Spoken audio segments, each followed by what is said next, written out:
like the alarm bells are going off in my head and violently start throwing up. I wasn't even wearing a modest bathing suit or anything. Like the cheeks were out. It was me and like 6 or 7 Cambodian men.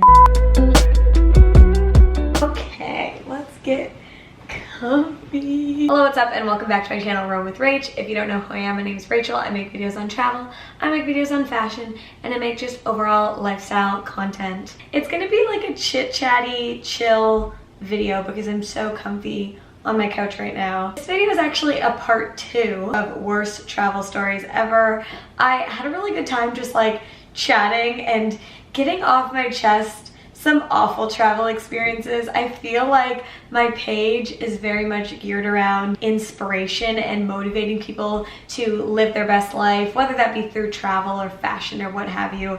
But specifically with travel, I like to talk about a lot of tips. I like to give a lot of advice.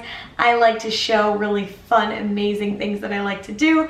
But you know what I don't always do is talk about the bad moments. Sometimes I do in my vlogs, but not all the time. If you're considering solo travel, don't let this video scare you. I feel the need to like compensate all the awful stories I'm about to tell with some good news. I'll link my video all about like why I think you should travel solo at least once in your life here, so that you know, there's a bit of a yin and yang. There's some positivity with the negativity, okay? It's not all bad, but I do hope this video is entertaining for you. Before we get into the video, I want to talk about a new company I'm working with called Sole. They make recycled wine corks into insoles that you can wear in your shoes. I will be the first to tell you that sometimes when you're on your feet all day traveling, adventuring, hiking, doing all this fun stuff, the last thing you want is for your feet to hurt. So I'm so glad that they reached out. I've tried their insoles. I've talked about it a bit on my Instagram, so if you're not following me on Instagram, go follow me there. But they are so comfy, and they have different kinds for different shoe needs. I got the super thin ones and I put them into some of my work shoes and my running shoes, and I've been loving them so far. I love when I see companies that are like upselling and making something new and not just extracting from the planet, but really repurposing and reusing things and making them into something that's usable. So kudos to Sole for taking a wine cork, which is something that someone would throw out and literally never see again, and turning it into something so useful, like keeping your feet comfy when you're traveling. Let's get into the video.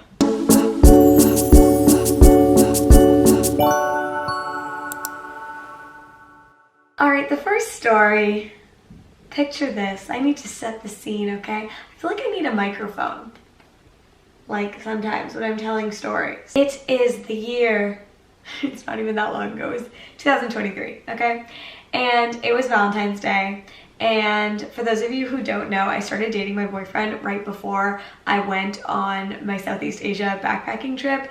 So we started dating, I think like 8 days before I went on my trip, but we just knew, guys. We just knew we wanted to date. So I left in January, and that meant that our first Valentine's Day together, we weren't actually going to physically be together, but we wanted to make it special. And so I live in Canada, and I was traveling in Asia, and I was specifically in Laos at the time. And so the time difference, I think, was exactly 12 hours. So that meant 8 a.m. for him was like my 8 p.m. So we had this idea in our heads that we were going to schedule a date, like a video chat date. I was gonna go to a restaurant in Laos, and then he was gonna go to a restaurant in Canada, and we were just gonna sit, have our earphones in, like have a cute video chat moment, and like share a meal together. And so I was looking forward to it. I was really excited the whole week leading up to it. For me, the date was gonna be 8 p.m. and for him, it was going to be 8 a.m. So he actually went to like a breakfast spot like near where we live,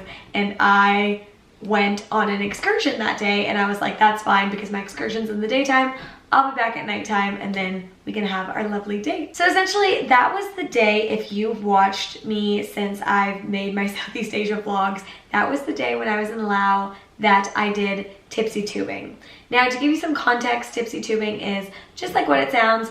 You know, you drink, you party, you have a good time, and you're on some sort of river in a tube. I first did this on my Asia backpacking trip in Thailand, in Pai, and I had so much fun that when I was in Laos and a bunch of people were doing it there, I was like, let's do it again. I had such a good time in Thailand. It'll probably be similar vibes. similar levels of fun. That was not the case. Thailand, like the tipsy tubing was really organized. We had these stops, like we had like someone with us telling us what to do. We knew when to get off at the end. Like it was pretty organized. In Laos, if you know anything about Laos, it's a little bit more rugged. And so when we were tipsy tubing, we had a great time, but we kind of were a little confused. Like we didn't know when to get on, when to get off, like when to stop. There were points where like some people were just getting out and stopping, and then some people kept going. So I wanted to get the best out of my experience. So there was a point where like a couple people got off, but then I was like, I'm gonna keep going, because there were some restaurants like in a certain area, and I wasn't really interested in like a restaurant there. I knew I was going to have my date later on, so I was like, I'm gonna keep going, like get my money's worth out of this tipsy tubing experience. And so I kept going down the river, and I was with people, right? Like it wasn't just me by myself going down the river, but I did at one point, like with the current, lose like a group of my friends. Because the thing with tipsy tubing is like you try to hold on to your friends, but it is kind of challenging, you know, like it's not easy to stay together the whole time. You're kind of just like floating, bopping, which is kind of fun because you might just float over to a new group of people and you introduce yourself and, you know, get chatting with new people. I had kind of like lost my friends at this one stopping area, but I was like, it's okay, I'm social. I'll just like make some more friends, meet up with my other friends later on. And so that's kind of what happened. I was kind of like in an area where I was with people that I didn't know super well. Some faces I kind of recognized from my hostel. Like it was fine, right? But then the sun started to go down and it started to get darker out, and me and my fellow tipsy tubers were starting to get a little worried, because we're like, were we supposed to end back there?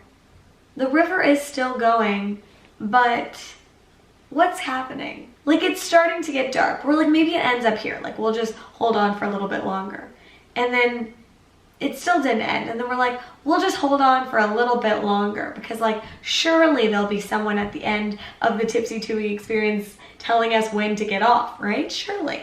So we held on a little longer until we were literally in the river in darkness. And something I didn't mention before, but when you're tipsy tubing, you can't really like bring anything with you, right? So we got to where we wanted to start the tipsy tubing experience with nothing but like, I had my bathing suit on, and then like a little water bag for my phone and to carry some stuff. But really I just had like my phone that I couldn't really access and my bathing suit. Like that's all I had on me. We didn't really just want to get out anywhere, because we knew then we were like, where are we gonna put our tubes? And like we're gonna be in our bathing suits. Like we want to get off at the right spot. But then when we realized when it was dark that there wasn't an ending and that we probably missed the ending, we had to literally cross over the river, fight the current with our tubes to get out on the other side, and then find our way back to our hostel. All this time I'm kind of stressing because I can see the sun setting, but I don't really know what time it is, and I'm like, I need to make my date. Like I'm literally floating in this river in Laos, being like, I need to make it to my date. My boyfriend's waiting for me. So it's getting closer and closer to 8 p.m. and I'm getting more and more anxious floating in this river. We don't know where we are. We just had to Google Maps and get ourselves back. Thankfully the walk like wasn't too far. I feel like it was like 20 minutes, but it was just awkward and kind of embarrassing because we were walking back in our bathing suit. I wasn't even wearing a modest bathing suit or anything. Like the cheeks were out, okay? I was walking back in this country that's like not unsafe, I wouldn't say, but like not the safest. Like we really shouldn't be walking in the darkness in our bathing suits, but thankfully I was with other people. But all this to say, I was a little bit late for my date. My boyfriend understood, but just such a funny experience, like literally being in the river and not knowing when the tipsy tubing's gonna end. That was a bad travel experience because I always judge a travel experience by like if I told my mom about it right away, and like I don't think I told my mom about that one for like a couple weeks. She was like, anything could have happened to you in this river, you know, alligator. I'm like, Mom, there's no alligators. Like it was fine. But was it the safest? No. Was it a good travel story? No. But it was entertaining, you know, and a funny moment to tell you now.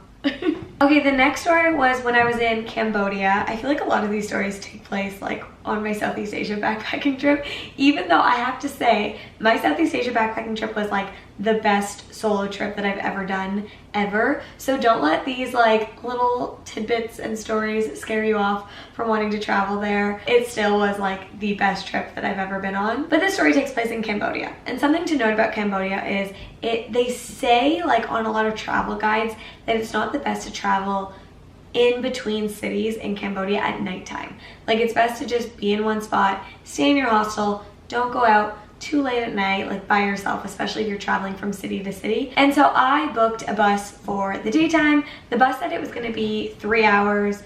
I can't remember where I was traveling, but I think I was traveling like back to Phnom Penh so I could fly out of Phnom Penh. It was one of those days where I was traveling like from an island to a mainland, from the mainland to Phnom Penh, like, you know what I mean? Anyway, all this to say, the bus company said it was going to take 3 hours, and I booked it through One2Go Asia, which I booked literally everything through my whole trip. And so there was never any issues. Like, I knew I could trust One2Go Asia. Unfortunately, for this day, there were 2 bad things that happened. The first bad thing, quote unquote, was that I was the only tourist in my bus. You know, One2Go Asia really hooks you up with the tickets, okay? You get the real prices, so I assume, because I was literally the only tourist on this bus. So it was me and like 6 or 7 Cambodian men. None of them spoke English. At first I was a little like concerned because, you know, I'm the only girly pop on board here. And it was so funny too. They were all very like, again, nothing happened. Like they were all very kind. They were all wearing these like white button-up shirts. So I'm assuming they were traveling like for work or something. I was just kind of praying like when I got off at like for a lunch break, they wouldn't leave without me. I was just praying the vibes would stay good.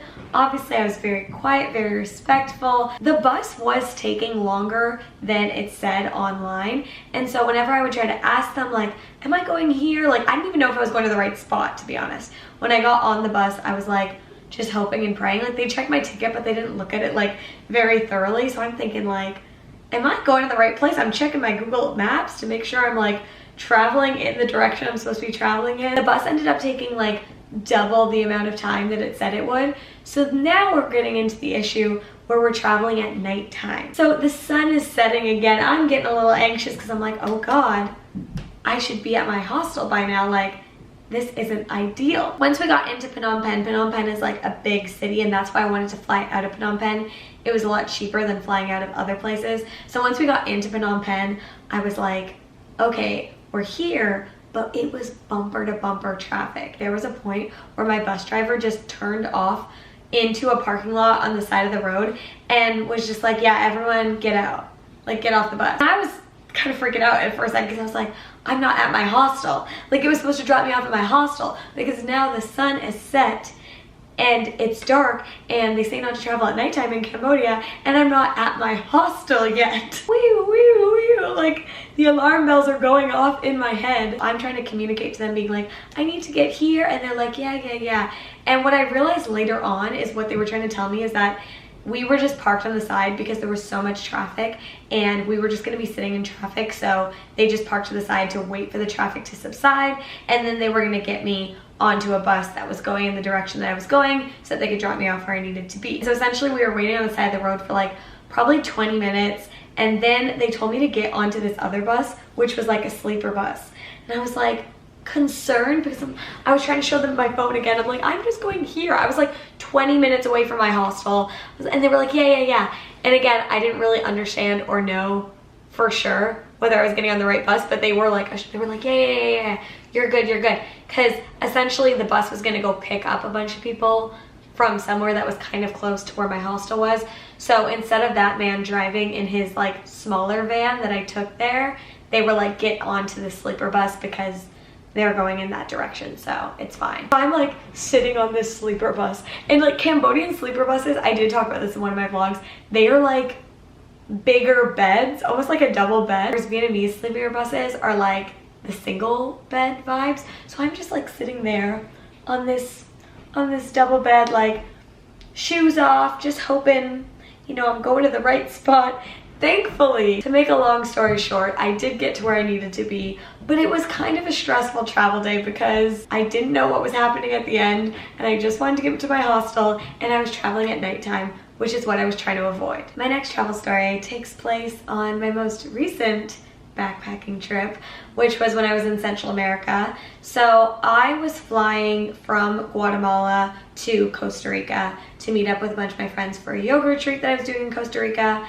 And I flew from Guatemala because that's where I was traveling before. I had to fly Guatemala to like El Salvador, I think. Yeah, I think I flew Guatemala to El Salvador, then I had a layover in El Salvador, and then going to Costa Rica to San Jose. So basically, I had it in my brain for like a day or two that I wanted to get McDonald's at the airport. I was just craving McDonald's, and I do like going to McDonald's in other countries. Like, I think it's kind of fun. And I knew it was like staple, like I'm just craving like a Big Mac or some sort of McDonald's fries. I was like, that sounds amazing to me. And so I get to the airport, and then I see it now. There was McDonald's to the left and a Pizza Hut to the right. And that made me want to change my mind. In that moment, I was like, wait a minute, Pizza Hut sounds real good right now. I'm gonna go to Pizza Hut. I just got like a single pizza, like nothing crazy, and it was delicious. I had a really good time because I was eating a lot of like, you know, foods that you eat in Central America. I was in Guatemala for like a month. For part of that, I was like living with a local family and just eating like rice and beans and eggs every day. I had time. I like leisurely went over to my gate, and I'm sitting there at my gate, and I start feeling violently ill, so nauseous. I must have been green, I swear. Like, I was feeling clammy, I was feeling so gross, but I was by myself, and I was like, okay, my plane is gonna board soon, but I also feel like I'm gonna go blow chunks right now. Like, what do I do with my bags? Because if I need to run to the bathroom, like, it's gonna be kind of challenging to do with all my bags. There was this girl that was kind of sitting near me who also looked like she was traveling by herself, and wouldn't recommend doing this. I would recommend just taking your bags with you. Thankfully, this girl was like super nice. I kind of chatted with her for a minute, and I said, listen, I'm feeling so sick right now. Like, I think I need to go vomit in the bathroom. Can you watch my bags? Yeah, sure, no problem. So I go to the bathroom. I try to like throw up because I feel like I should give a trigger warning on this story because I'm gonna talk about vomiting. I went to the bathroom and I tried to throw up.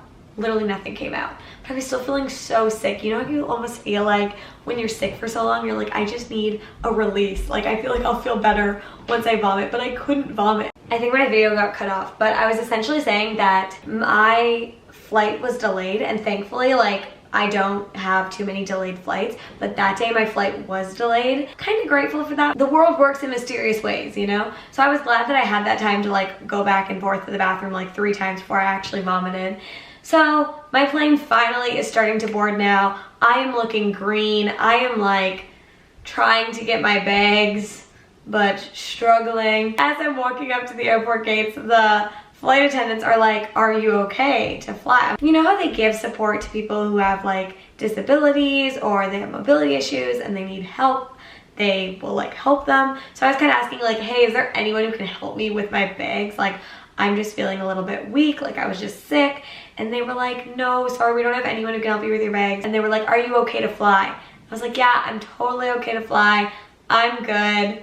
And then 30 seconds later, I started feeling so sick. Like this is the flight people like checking your passports, and then there was like a garbage can like right here, and then right by the garbage can was like the tunnel to go on to get onto the plane. And so I'm right here, I'm like, yeah, I'm good. Then I walk over to the garbage can, take my front backpack off, take my back backpack off, place it on the ground, and violently start throwing up in the trash can right by the tunnel, like right before I'm boarding my plane. And this is like seconds after I just told them I'm fine to fly, because I needed to get on that flight. Like, I needed to get on that flight because I needed to meet my friends, and I didn't have anywhere to stay in Guatemala. Like, I needed to leave Guatemala that day. I'm like just ill, like it's coming out of my nose, like it's not good. And you know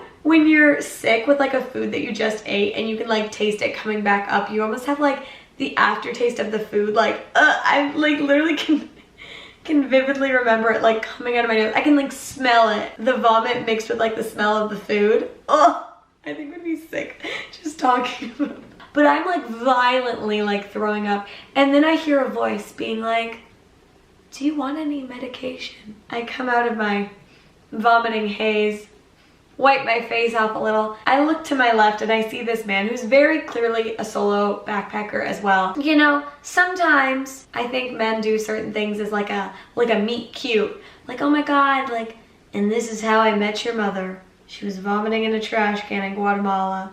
You know what I mean? And so at first I was like a little on guard. I was like, is this man trying to meet cute me right now as I'm violently ill? Like, does he have ulterior motives to offering me medication? But I was grateful for someone being kind to me because everyone else was kind of ignoring me, including like the flight attendant. And so I was like, you know what? That would help me out a lot. Because he was like, I know it might be too late, but like, did you want any medication to like settle your stomach? And I was like, you know what? I would. And so this man, literally, we're supposed to be boarding our plane. Like, we're the last to board the plane. The plane is waiting for us, but he takes his bag off and like digs through his bag. I think it was at the bottom too, to find like his little compartment where he had like travel sickness medication just to give it to me. I was like, thank you so much. It ended up being like the seat behind me on the plane, and you know, after the flight was over, he was like, hey, like, are you good? Like, how are you, whatever. We were chatting for a bit. Totally normal, totally good. Again, I'm like on guard, so I'm like, is he still trying to meet cute me? Like, it's not the vibe, sir. That plane ride was horrible. Like, I've never felt so ill in my life. And if you watch my vlogs, you know that I actually ended up ending that trip early. So there was just some doozies on that trip that made me want to pack it in and come home. But I didn't end it after that. I went to Costa Rica and I had like my yoga retreat in Costa Rica. After the flight finishes, the awful flight, that man comes up to me and he goes, I hope you have a great rest of your trip. Nice meeting you, because he was getting off at El Salvador to continue traveling, and that was just my layover. It was, have a great trip. Didn't ask me for my phone number, didn't ask me for my Instagram. Like, he was so nice. He just did it out of the goodness of his heart, restored my faith in the male backpacking community. I'm just kidding. A lot of male backpackers are actually very nice, but it was just so lovely. He didn't have any ulterior motives. He literally just wanted to give me some medication and be like a good person. And I was like, wow, that's awesome. Anyway, shout out to that guy. I'll probably never see you again. I don't even remember what you look like. I remember how you made me feel. And that was amazing, sir. And shout out to you, okay? Because that was probably one of my worst travel days in my life. Like here's a video of me from the El Salvador airport as I was waiting for my next flight. Like, just so ill, hating everything, holding on by a thread. My last story I'm gonna finish with, because I feel like the story's getting really long, is when I was in Portugal. So I went to Portugal last summer. The thing that you need to know about this story is that Europeans, on average, I'm making a generalization, but comment down below if you're European, you're watching this video. Europeans think that air conditioners make them sick. I haven't fact checked this to know if it's real or not, but I just know it is very much a thing that Europeans think that the air conditioner, if you're already sick, it's gonna like make you more sick. It's gonna like worsen your cold symptoms. It's gonna make it worse. Like a general consensus from a bunch of European people that I've met.